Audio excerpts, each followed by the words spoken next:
Media మిత్రులందరికీ నమస్కారం. 2-3 రోజులుగా మన రాష్ట్రంలో ఒక ప్రధానమైన చర్చనీయాంశం ఏంటంటే జగన్మోహన్ రెడ్డి పాలనలో మీడియా మీద జరుగుతున్న దాడులు. మొన్న రాప్తాడు సభలో ఆంధ్రజ్యోతి ఫోటోగ్రాఫర్ శ్రీకృష్ణ మీద జరిగిన దాడి, నిన్న కర్నూలులో ఈనాడు కార్యాలయం మీద జరిగిన దాడి, ఇలా చెప్పుకుంటూ పోతే జగన్మోహన్ రెడ్డి అధికారంలోకి వచ్చిన మొదటి రోజు నుంచి దాదాపు ప్రతిపక్షాల కన్నా ఎక్కువ మీడియాని టార్గెట్ చేసి, మీడియాని ప్రతిపక్షాన్ని కలిపి ఏ సందర్భంలో ఏ సభలో మాట్లాడినా ఈ మీడియా సంస్థల గురించి, ఆ తర్వాత చంద్రబాబు నాయుడు గారి గురించి, తర్వాత పవన్ కళ్యాణ్ గారి గురించి మాట్లాడతాడు. చాలామందికి తెలియని విషయం ఏంటంటే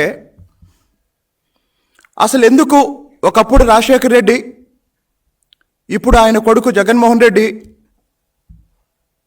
ఈ మీడియా సంస్థల్ని, ప్రధానంగా ఈనాడుని ఎందుకు టార్గెట్ చేస్తారు, ఆంధ్రజ్యోతిని ఎందుకు టార్గెట్ చేస్తారు, టీవీ5ని ఎందుకు టార్గెట్ చేస్తారు అన్నప్పుడు ఇప్పటి తరానికి తెలియాల్సిన కొన్ని వాస్తవాలు ఉన్నాయి. జగన్మోహన్ రెడ్డి కుటుంబాన్ని దాదాపు 60 సంవత్సరాల రక్త చరిత్ర. ఇప్పుడు ఒక్కోటి చెప్తాను. ఎందుకు జగన్మోహన్ రెడ్డి ఈనాడుని టార్గెట్ చేస్తాడు అంటే, రాజారెడ్డి కాలంలో కడప జిల్లా రైల్వే కోడూరు సమీపంలో మంగంపేట వెరైటీస్ గనుల విషయంలో ఆ గనుల యజమానిని మోసం చేసి, హత్య చేసి, రాజారెడ్డి ఆ గనులకి ఎలా యజమాని అయ్యాడో ప్రపంచానికి చూపించింది ఈనాడు. కాబట్టి వైఎస్ఆర్ కుటుంబం ఒక అత్యంత సాధారణ పేద కుటుంబం నుంచి ఈరోజు దేశంలోనే అత్యంత ధనవంతుడైన రాజకీయ నాయకుడిగా జగన్మోహన్ రెడ్డి ఎదగటంలో ఉన్న నేర చరిత్రని, రక్త చరిత్రని ప్రపంచానికి చూపించినందుకు ఈనాడుని టార్గెట్ చేశారు. దాదాపు 30-35 ఏళ్ల క్రితమే వెరైటీస్ గనుల్ని రాజారెడ్డి, రాజశేఖర రెడ్డి ఏ విధంగా దోసుకుంటున్నారో ఆంధ్రప్రదేశ్ శాసనసభ ఒక సభా సంఘం వేసి, నటరాజన్ కమిటీ వేసి, ఆ సభా సంఘం నివేదికలో రాజశేఖర రెడ్డి కుటుంబం వెరైటీస్ గనుల విషయంలో ఎన్ని రకాల అక్రమాలకు పాల్పడి అప్పట్లోనే 100 కోట్ల రూపాయలు అక్రమంగా సంపాదించిందో ఈనాడు పేపర్ రాసింది కాబట్టే ఈరోజు జగన్మోహన్ రెడ్డికి ఈనాడు మీద కక్ష. 2004 ఎన్నికల నాటికి హైదరాబాదులో ఉన్న ఇంటిని డెవలప్మెంట్కి ఇస్తే తప్ప ఆర్థికంగా బండి నడపలేని జగన్మోహన్ రెడ్డి లేదా రాజశేఖర రెడ్డి కుటుంబం ఈరోజు మరి లక్షల కోట్ల రూపాయలకి ఎట్లా యజమానులయ్యారో వాళ్ళ ఆర్థిక నేర చరిత్రని, ఆ ఆర్థిక నేర సామ్రాజ్యాన్ని విస్తరించడంలో వాళ్ళు అవలంబించిన రక్త చరిత్రని ఎప్పటికప్పుడు ఒక బాధ్యత గల పత్రిక ఈనాడు రిపోర్ట్ చేసింది.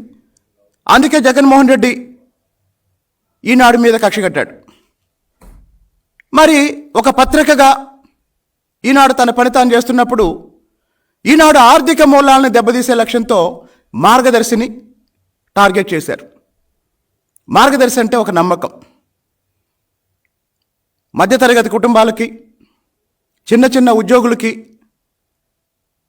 నెలవారీ పొదుపు చేసుకొని పిల్లల చదువుల కోసం, ఇళ్లలో శుభకార్యాల కోసం, చిన్న చిన్న వాహనాలు కొనుక్కోవటం కోసం దాదాపు గత 4 దశాబ్దాలుగా 5 దశాబ్దాలుగా మార్గదర్శి అంటే ఒక భరోసా. మరి అలాంటి ఒక రామోజీరావు అంటే 60 సంవత్సరాల ఆర్థికాభివృద్ధి, జగన్మోహన్ రెడ్డి కుటుంబం అంటే 60 సంవత్సరాల ఆర్థిక విధ్వంసం. అందుకే ఈనాడుని టార్గెట్ చేస్తారు. ఈరోజు సోషల్ మీడియాలో జగన్మోహన్ రెడ్డి బతుకుని ఎప్పటికప్పుడు మనం బయటపెడుతున్నాం. కానీ ఈ పని ఈనాడు లాంటి పత్రికలు 3-4 దశాబ్దాల నుంచి చేస్తున్నాయి. అందుకే ఈనాడు యజమాని రామోజీరావు కుటుంబాన్ని జగన్మోహన్ రెడ్డి టార్గెట్ చేశాడు. మరి ఆంధ్రజ్యోతిని ఎందుకు టార్గెట్ చేశాడు?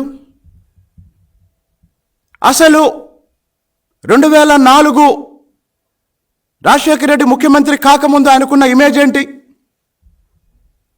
తెలుగుదేశం పార్టీ చెప్పిన విషయాలు కాదు.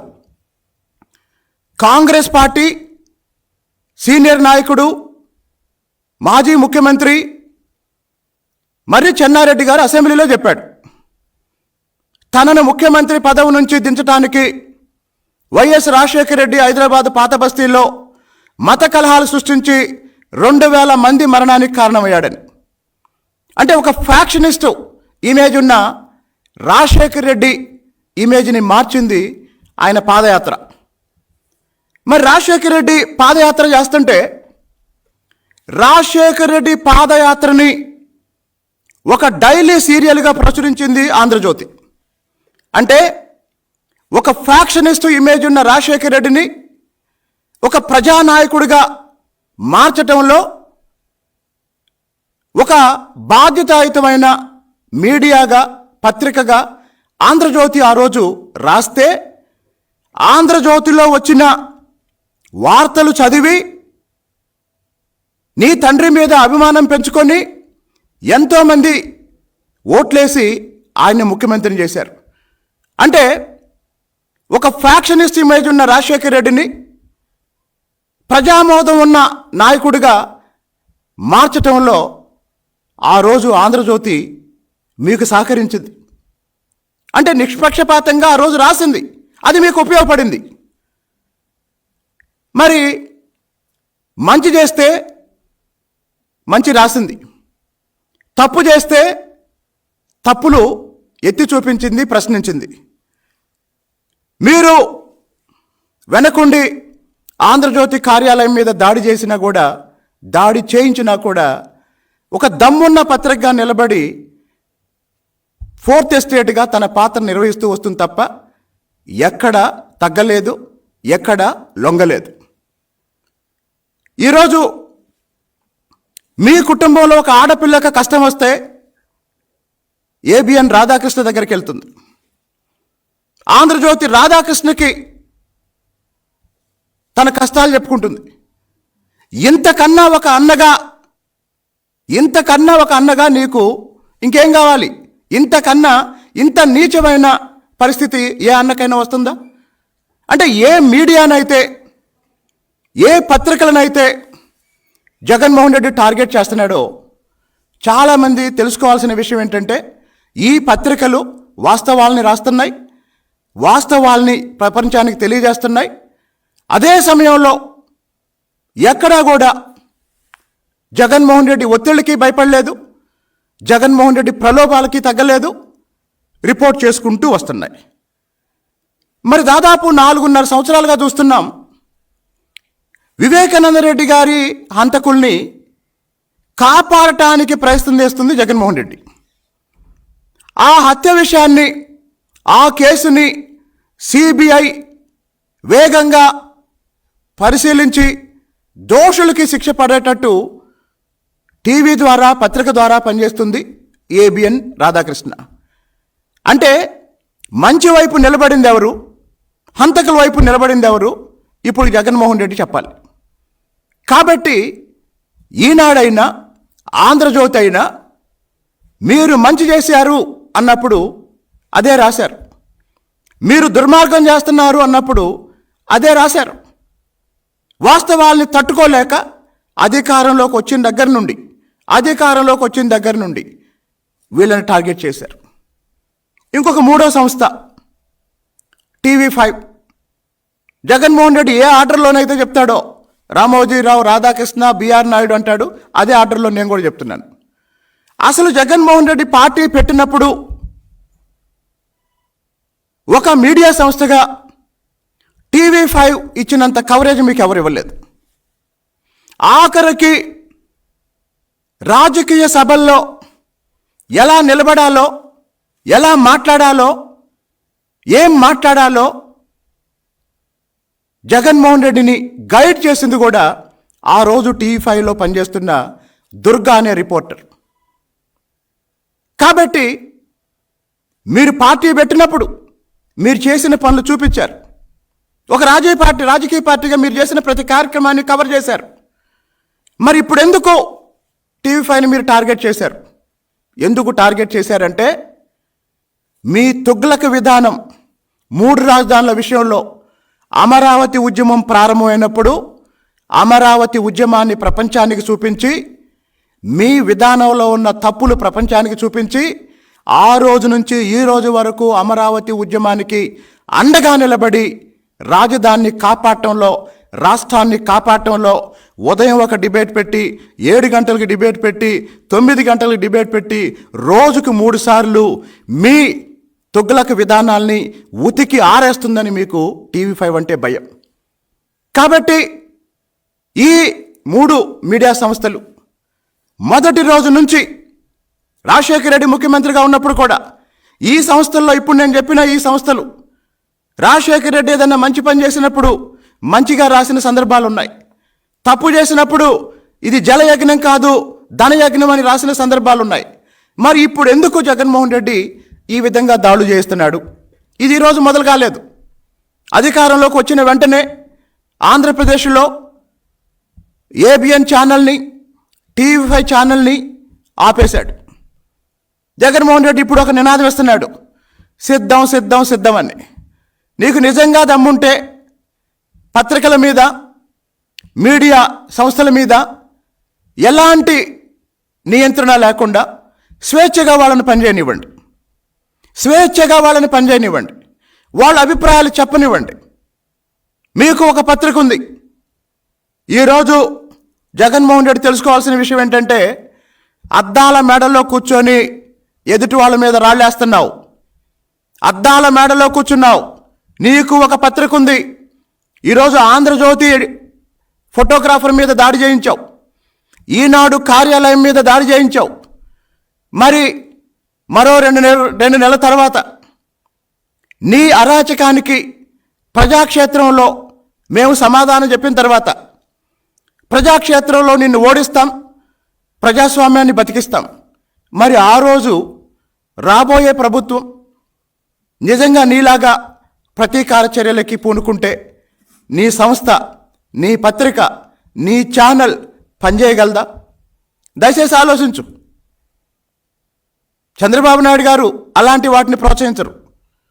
కానీ నీ అరాచక విధానాన్ని చూసిన వాళ్ళు ఆవేదనతోనో ఆవేశంతోనో స్పందిస్తే నీ పత్రికలో పనిచేసే సిబ్బంది కానీ, నీ ఛానల్లో పనిచేసే సిబ్బంది కానీ సాధారణంగా విధులు నిర్వహించగలరా? కాబట్టి ఎందుకు మీడియా మీద జగన్మోహన్ రెడ్డి దాడి చేస్తున్నాడు అంటే, తన కుటుంబ అవినీతిని, అరాచకాన్ని, తన ప్రభుత్వం యొక్క అవినీతిని, అరాచకాన్ని ఎప్పటికప్పుడు ప్రపంచానికి చూపిస్తుంది ఈ మీడియా సంస్థలే.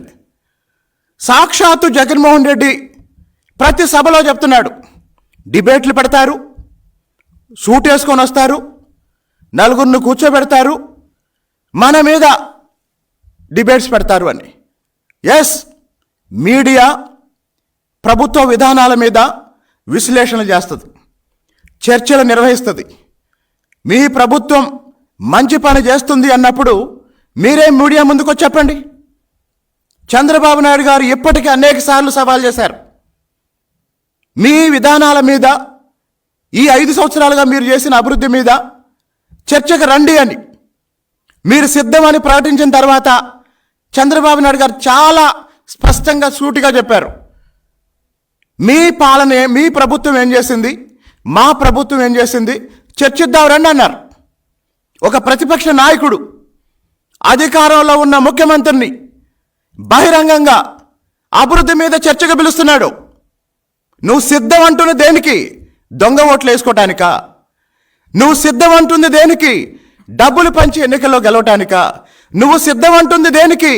వాలంటీర్లు ఉపయోగించుకొని ప్రజల్ని మభ్యపెట్టానికా?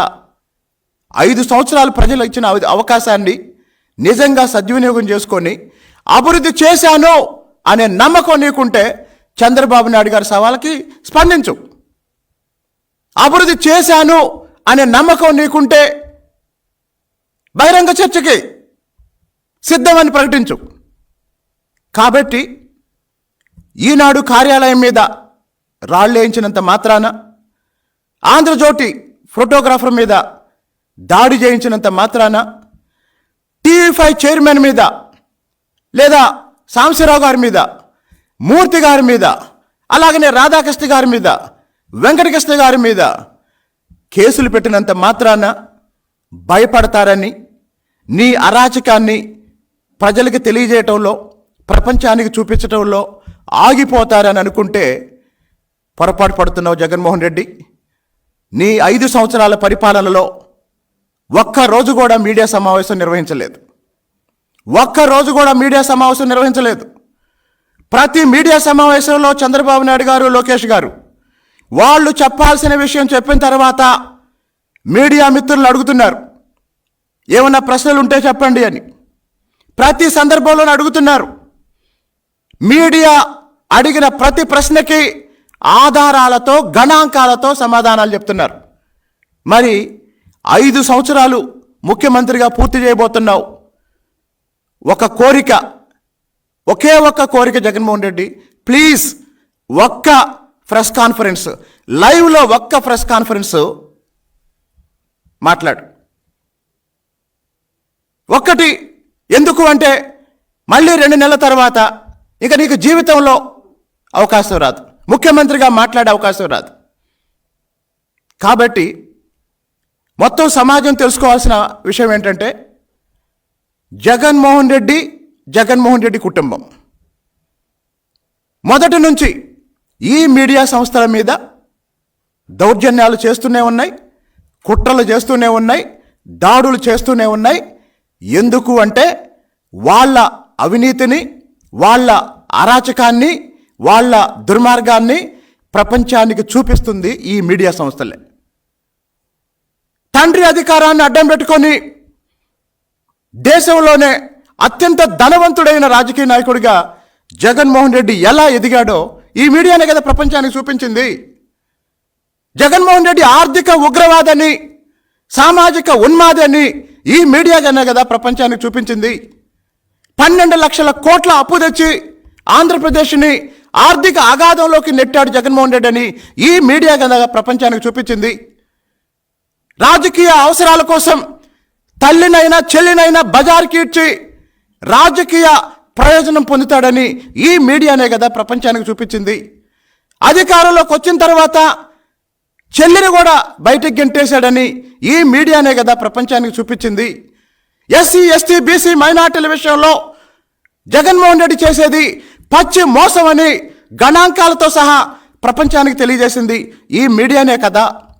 కాబట్టి జగన్మోహన్ రెడ్డి ఆర్థిక విధానాల వల్ల నష్టపోతున్న ఎస్సీల తరపున, ఎస్టీల తరపున, బీసీల తరపున, మైనార్టీల తరపున ప్రతిరోజు ఈ మీడియా మాట్లాడుతుంది.